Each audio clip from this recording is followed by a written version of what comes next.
Listo para sumergirnos en una historia que crees conocer. ¿Qué te hizo dudar de la versión tradicional? Lo fascinante es cómo esta historia de hace más de 3000 años aún resuena. Pero al profundizar en el contexto histórico y la evidencia arqueológica, David y Goliat se convierten en símbolos mucho más complejos de lo que imaginamos. Me intriga. Empecemos por el principio. ¿Quiénes eran los filisteos? ¿Eran realmente esos malos de la Biblia? Buena pregunta. Contrario a la creencia popular, los filisteos no eran una mera invención bíblica. Eran un pueblo real, con una cultura e historia propias. La Biblia misma ofrece dos versiones sobre sus orígenes, una que los vincula con África y otra con el Egeo. Sin embargo, las fuentes egipcias nos dan una visión más clara. ¿Y qué nos dicen esas fuentes? Alrededor del 1200 AC, los pueblos del mar, provenientes principalmente de Anatolia y el Egeo, intentaron invadir Egipto. Entre ellos estaban los Peleset, que se cree que son los filisteos mencionados en la Biblia. Espera, pueblos del mar. ¿Quiénes eran exactamente? Eran una confederación de grupos marítimos que causaron estragos en el Mediterráneo Oriental durante el final de la Edad de Bronce. No conocemos sus motivaciones exactas, pero su impacto fue enorme, imagínate. Ciudades destruidas, imperios desestabilizados, un cambio radical en el mapa geopolítico. En el caso de los filisteos, tras ser derrotados por los faraones egipcios, se asentaron en la costa sur de lo que hoy es Palestina. Ya veo. Entonces, estos filisteos no eran simplemente un grupo nómada al azar, ¿verdad? Exacto. Un combate desigual menciona que establecieron 5 ciudades-estado, Gaza, Ashdod, Ascalón, Gat y Ecrón, gobernadas cada una por un príncipe. Estas ciudades estaban estratégicamente ubicadas a lo largo de la costa, lo que les daba control sobre importantes rutas comerciales y acceso a recursos valiosos. Interesante. Entonces los filisteos no eran solo guerreros feroces, sino también hábiles comerciantes y estrategas. ¿Y cómo era su relación con los israelitas? Tensa, por decirlo menos. Los israelitas, en ese momento, eran una confederación de tribus que habían conquistado Canaán recientemente. La llegada de los filisteos a la región provocó un conflicto por el territorio, especialmente en la zona costera. Un combate desigual.pdf señala que los filisteos tenían una ventaja tecnológica significativa sobre los israelitas. Contaban con armas de hierro, mientras que los israelitas aún dependían del bronce. De hecho, se dice que los israelitas tenían que recurrir a herreros filisteos para afilar sus herramientas agrícolas. ¡Qué ironía! Exacto. Esta superioridad tecnológica contribuyó al dominio inicial de los filisteos sobre los israelitas. Imagínate la presión. Un pueblo recién asentado en una tierra, enfrentándose a un enemigo más avanzado tecnológicamente y con una organización militar superior. En ese contexto, la historia de David y Goliat adquiere una nueva dimensión, ¿no crees? Sin duda.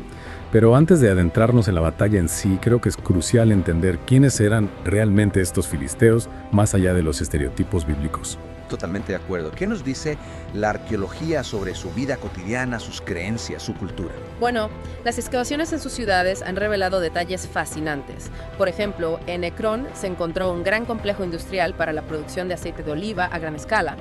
Esto indica que los filisteos no solo eran guerreros, sino también agricultores y comerciantes sofisticados. Es fascinante cómo la arqueología nos permite reconstruir la vida de un pueblo que desapareció hace siglos. Sí, y en el caso de los filisteos nos ayuda a verlos como un pueblo complejo, con sus propias tradiciones, creencias y ambiciones. Por ejemplo, sabemos que adoraban a Dagón, un dios de la fertilidad, y que su templo principal estaba en Ashdod. También sabemos que sus prácticas funerarias eran distintas a las de otros pueblos de la región, como se ha descubierto en el cementerio filisteo de Ascalón. Un cementerio filisteo. Eso suena increíble. ¿Qué se ha encontrado allí? Se han descubierto más de 200 entierros, que datan de los siglos III y VIII AC. Los filisteos enterraban a sus muertos individualmente, a veces con objetos personales, joyas, armas y perfumes. Es un contraste notable con las prácticas de otros pueblos de la región. Es como si estuviéramos empezando a desenterrar no solo los restos físicos de los filisteos, sino también su identidad, sus valores, su visión del mundo. Precisamente. Y eso es crucial para comprender el contexto de la historia de David y Goliat. No se trata solo de una simple batalla entre el bien y el mal, sino de un choque entre dos culturas con sus propios valores, creencias y ambiciones. De acuerdo. Ahora sí, hablemos del gigante en la habitación, David y Goliat. ¿Cuánto de esta historia es real y cuánto es leyenda? Esa es la pregunta del millón, no. El único relato escrito que tenemos de este evento proviene de la Biblia, que fue escrita siglos después de los hechos. ¿Fue real el duelo bíblico entre David y Goliat? Infobae explora este debate, señalando que la tradición oral a menudo mezcla elementos históricos y legendarios. Entonces, ¿hay alguna evidencia arqueológica que respalde la historia? ¿Han encontrado el esqueleto de un gigante de 3 metros en algún lugar? No se ha encontrado ningún esqueleto de gigante. De hecho, los hallazgos arqueológicos sugieren que los filisteos tenían una estatura promedio. Entiendo. Pero si Goliat no era un gigante literal, ¿qué podría representar? Esa es una pregunta interesante. Una posibilidad es que Goliat simbolice la amenaza que representaban los filisteos para el joven reino de Israel. Su armadura, sus armas, su tamaño imponente. Todo eso podría representar el poderío militar filisteo, la sensación de miedo e incertidumbre que generaban en los israelitas. Es una interpretación convincente. David, en ese contexto, representaría la esperanza, la valentía de un pueblo que confía en la astucia y la ayuda divina para superar una amenaza aparentemente insuperable. Exacto. Y esa lucha entre David y Goliat, más allá de ser un evento histórico, se convierte en una metáfora atemporal de la lucha contra nuestros propios gigantes, sean estos miedos, obstáculos o desafíos que parecen imposibles de vencer. Es increíble cómo una historia de hace miles de años puede resonar con tanta fuerza en el presente. Pero antes de profundizar en el significado simbólico de la batalla, me gustaría explorar un poco más la figura de David. ¿Quién era este joven pastor que se atrevió a desafiar al gigante filisteo? Ahí es donde la historia se vuelve aún más fascinante. David no es solo un héroe simple y unidimensional, es un personaje complejo, lleno de contradicciones, capaz de grandes hazañas, pero también de actos cuestionables. Cuéntame más sobre eso. Siempre he visto a David como el héroe clásico, el bueno de la historia. Esta es la imagen tradicional, sí. Pero al profundizar en su historia, encontramos un personaje mucho más complejo.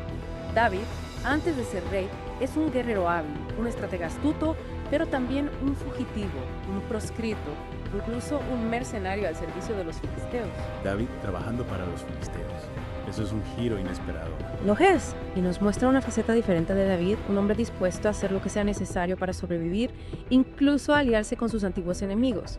Un combate desigual.pdf lo describe como un líder pragmático, capaz de tomar decisiones difíciles en momentos de crisis. Eso sin duda desafía la imagen tradicional de David como un héroe impecable. Exacto. Y esa complejidad es lo que lo hace un personaje tan fascinante, tan humano. David, a pesar de sus virtudes, comete errores, toma decisiones cuestionables, y esas imperfecciones lo hacen mucho más real, más cercano a nosotros. Me intriga saber más sobre esos errores, esas decisiones cuestionables. ¿Qué nos puedes contar sobre el lado oscuro de David? Bueno, un ejemplo es la historia de Betsabé, mencionada en ¿Fue real el duelo bíblico entre David y Goliat? Infobae. Es un episodio que revela la fragilidad humana, incluso en un personaje como David. ¿Qué pasó con Betsabé? Según el relato bíblico, David, ya rey, se enamora de Betsabé, la esposa de uno de sus soldados.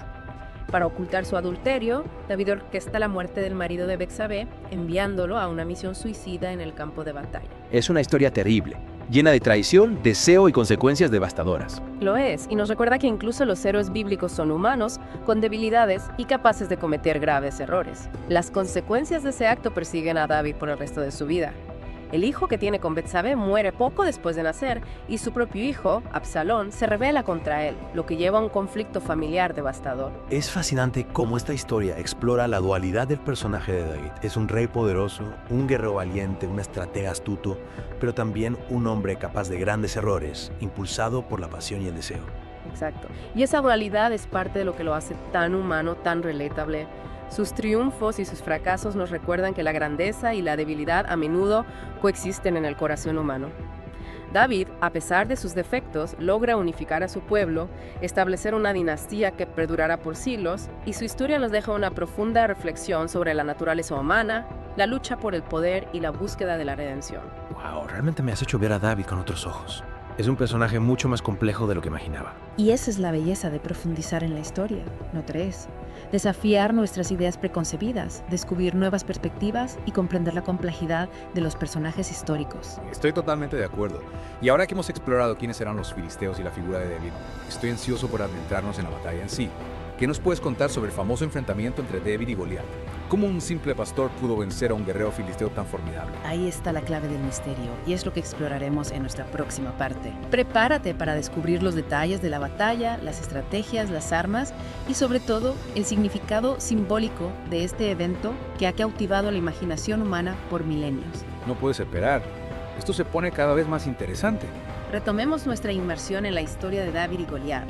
Dejamos a David como un personaje complejo, lleno de contradicciones, un héroe con un lado oscuro.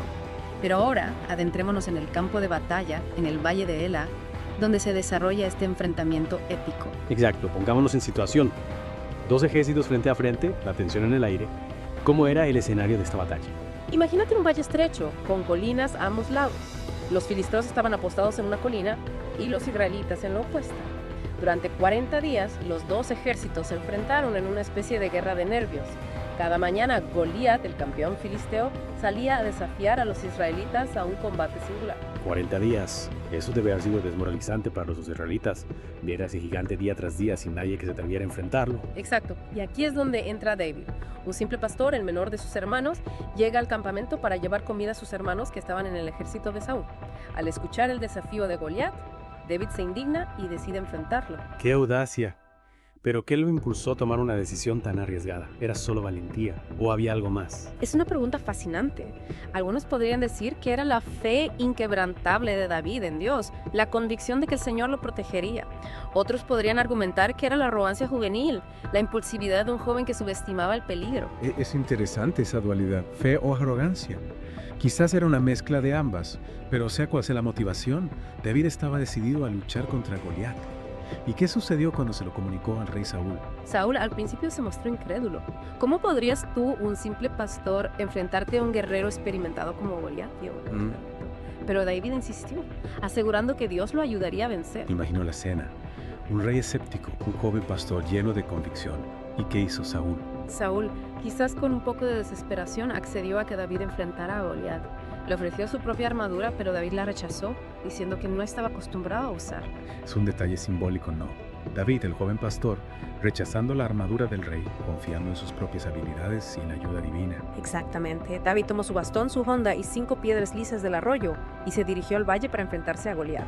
Es increíble pensar en la disparidad de fuerzas. Un gigante con armadura completa, armado con espada y lanza, contra un joven con una honda y unas piedras.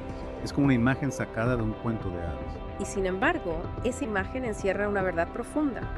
La historia de David y Goliat nos recuerda que las apariencias engañan, que la fuerza bruta no siempre triunfa y que a veces la astucia, la habilidad y la fe pueden vencer a los obstáculos más formidables. Cuéntame más sobre el desarrollo de la batalla. ¿Cómo pudo David vencer a Goliat con tan solo una honda? La Biblia describe la escena con gran dramatismo. Goliat, al ver a David, se burló de él. ¿Soy acaso un perro para que vengas a atacarme con palos? Pero David, sin inmutarse, respondió: Tú vienes contra mí con espada, lanza y jabalina, pero yo vengo contra ti en el nombre del Señor Todopoderoso. ¡Qué respuesta tan poderosa! David en ese momento se convierte en algo más que un simple pastor. Se transforma en un símbolo de la fe, de la resistencia contra la opresión, de la lucha por la libertad. Exacto. Y esa declaración de fe es lo que le da a David la fuerza para enfrentarse a Goliat. Tomó una piedra, la puso en su honda y la lanzó con todas sus fuerzas. La piedra golpeó a Goliat en la frente y el gigante cayó al suelo, muerto. Es una imagen increíblemente poderosa. El gigante, símbolo de la fuerza bruta y la arrogancia, cae ante la astucia y la fe del joven pastor. ¿Qué sucedió después? ¿Cómo reaccionaron los filisteos ante la muerte de su campeón? Los filisteos, al ver caer a Goliat, entraron en pánico y huyeron. Los israelitas, envalentonados por la victoria de David, los persiguieron y los derrotaron. Es una victoria épica, un momento crucial en la historia de Israel. Pero más allá de la victoria militar, ¿cuál es el significado simbólico de la batalla? ¿Por qué esta historia ha resonado a lo largo de los siglos? Esa es una pregunta clave. La historia de David y Goliat ha inspirado a generaciones por su mensaje universal. Es una historia sobre la lucha contra la adversidad, la importancia de la fe y el coraje, la victoria del débil sobre el fuerte. Es cierto. David y Goliat se han convertido en arquetipos, en símbolos que trascienden el contexto histórico. David representa al desvalido, al que lucha contra la opresión, al que confía en sus habilidades y en algo más grande que él mismo. Exacto. Y Goliat, por otro lado, representa la arrogancia, la fuerza bruta, la tiranía. Es el gigante que todos debemos enfrentar en algún momento de nuestras vidas, ya sea un desafío personal, una injusticia social o cualquier obstáculo que parezca insuperable. Es una metáfora poderosa que nos invita a reflexionar sobre nuestras propias luchas, a encontrar el coraje para enfrentarnos a nuestros propios gigantes, a confiar en nuestras habilidades y en la ayuda de algo más grande que nosotros mismos. Y esa es la belleza de la historia, ¿no crees? Su capacidad de trascender el tiempo y el espacio, de hablarnos de las luchas universales que enfrentamos como seres humanos, de inspirarnos a ser valientes, a luchar por lo que creemos, a no rendirnos ante la adversidad. Estoy totalmente de acuerdo. La historia de David y Goliat es un recordatorio temporal de que, a veces, los más pequeños pueden lograr las hazañas más grandes. Pero ahora, me gustaría profundizar un poco más en las consecuencias de la batalla. ¿Cómo cambió la vida de David después de su victoria sobre Goliat? ¿Y qué pasó con los filisteos? Ahí es donde entramos en un nuevo capítulo de la historia, uno que está lleno de intrigas, ambición, traiciones y el ascenso de David al poder. Es un capítulo que exploraremos en nuestra próxima parte. La última vez nos quedamos en el punto álgido de la historia. David, el pastorcito, vence al gigante Goliat y cambia el curso de la batalla entre filisteos e israelitas. Una victoria épica que lo catapulta a la fama, pero como sabemos, la historia no termina ahí. ¿Qué sucedió después de esa batalla? ¿Cómo afectó este evento a David y al futuro de ambos pueblos? La victoria de David sobre Goliat marca un antes y un después en su vida. De ser un pastor anónimo, pasa a ser un héroe nacional. Un combate desigual.pdf describe cómo su fama crece rápidamente atrayendo la admiración del pueblo e incluso el cariño de Jonatán, hijo del rey Saúl. Es interesante cómo esta fuente compara la relación de David y Jonatán con la de los héroes homéricos. ¿A qué se refiere exactamente? La fuente señala que al igual que en las epopeyas griegas, la amistad entre David y Jonatán es profunda y leal, un lazo que trasciende la rivalidad y la ambición. Además se destaca la descripción física detallada de David, rubio, de hermosos ojos y grato aspecto, similar a la idealización de la belleza heroica en la cultura griega. Es fascinante cómo la historia de David parece entretejer elementos de diferentes tradiciones narrativas. Pero ¿cómo reaccionó el rey Saúl ante la creciente popularidad de David? La fama de David despierta los celos y la paranoia de Saúl, quien ve en él una amenaza a su trono. Comienza a perseguir a David buscando eliminarlo por todos los medios. Es un giro trágico. David, el héroe que salvó a su pueblo, ahora se ve obligado a huir, a convertirse en un fugitivo. Exactamente. Y es en este punto donde la historia de David adquiere una nueva capa de complejidad. Se ve forzado a vivir como un proscrito, incluso llegando a servir como mercenario para los filisteos, sus antiguos enemigos. Espera, David luchando para los filisteos. Eso es increíble. ¿Qué lo llevó a tomar una decisión tan drástica? Un combate desigual.pdf nos muestra a un David desesperado luchando por sobrevivir. Al unirse a los filisteos, probablemente buscaba protección de Saúl y una forma de mantener a su pequeño ejército unido. Es una muestra de su pragmatismo, su capacidad de adaptarse a circunstancias extremas. Es una decisión difícil de juzgar. ¿Traición o estrategia de supervivencia? Lo cierto es que este episodio nos revela la complejidad de David, un hombre capaz de tomar decisiones difíciles en momentos de crisis. Precisamente. Y esa complejidad es parte de lo que lo hace tan humano, tan fascinante. David no es un héroe perfecto, comete errores, toma decisiones cuestionables, pero a pesar de todo, logra unificar a su pueblo y establecer una dinastía que perdura por siglos.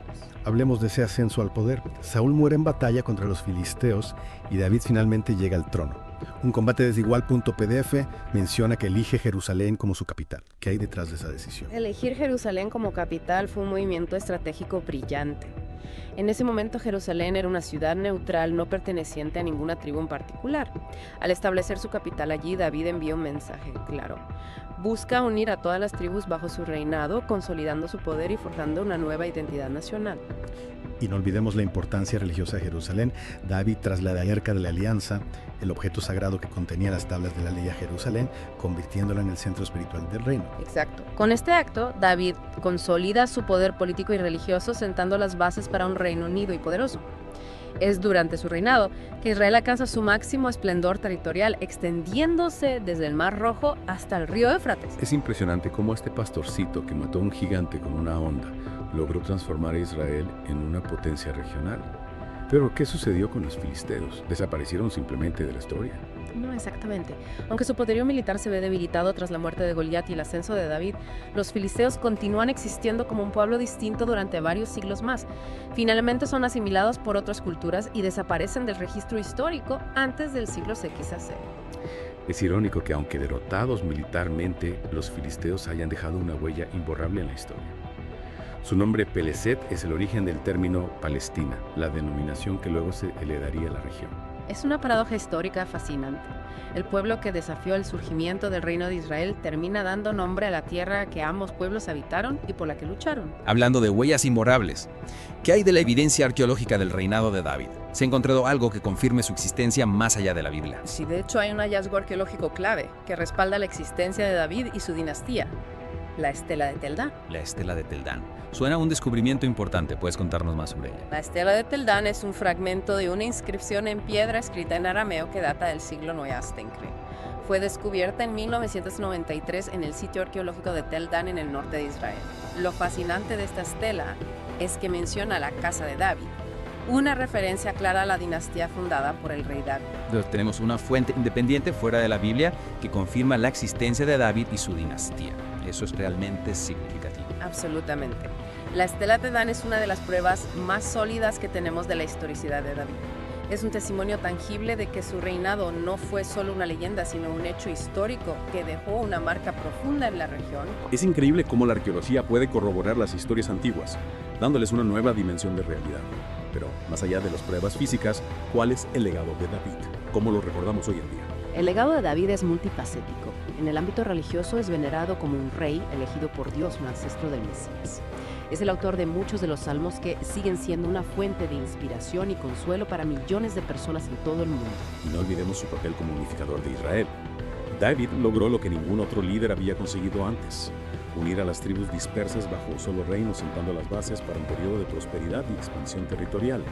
Además, su historia sigue inspirando a artistas, escritores y cineastas hasta el día de hoy. Es cierto. La historia de David es atemporal, llena de lecciones sobre la fe, el coraje, la ambición, la debilidad humana y la búsqueda del perdón. Y aunque han pasado más de 3000 años desde su época, su historia sigue cautivándonos, desafiándonos e inspirándonos. Y quizás eso es lo más fascinante de todo. David, un personaje de un pasado distante, sigue siendo relevante en el mundo actual. Su historia nos habla de las luchas universales que enfrentamos. La lucha contra nuestros propios gigantes, la búsqueda de la unidad y el propósito, la necesidad de confrontar nuestras propias imperfecciones y buscar la redención. Esa es la verdadera esencia del legado de David. No se trata solo de sus victorias militares o de su poder político, sino de su capacidad para encarnar las complejidades de la experiencia humana. Su historia nos recuerda que todos tenemos la capacidad para la grandeza y la debilidad para el triunfo y el fracaso. Lo importante es cómo enfrentamos esos desafíos, cómo aprendemos de nuestros errores y cómo buscamos la redención en medio de nuestras imperfecciones. Exacto. David, el pastor, el guerrero, el rey, el pecador, el santo. Un personaje complejo y contradictorio que nos invita a reflexionar sobre la naturaleza humana y nuestra propia búsqueda de significado en un mundo lleno de desafíos. Y con esa reflexión concluimos nuestra inmersión en la historia de David y Goliat. Espero que esta exploración les haya brindado nuevas perspectivas sobre esta historia milenaria y su relevancia para el mundo actual. Muchas gracias por acompañarnos en este viaje a través del tiempo. Y recuerden, siempre hay más por descubrir, más historias por explorar, más preguntas por hacer. Hasta la próxima.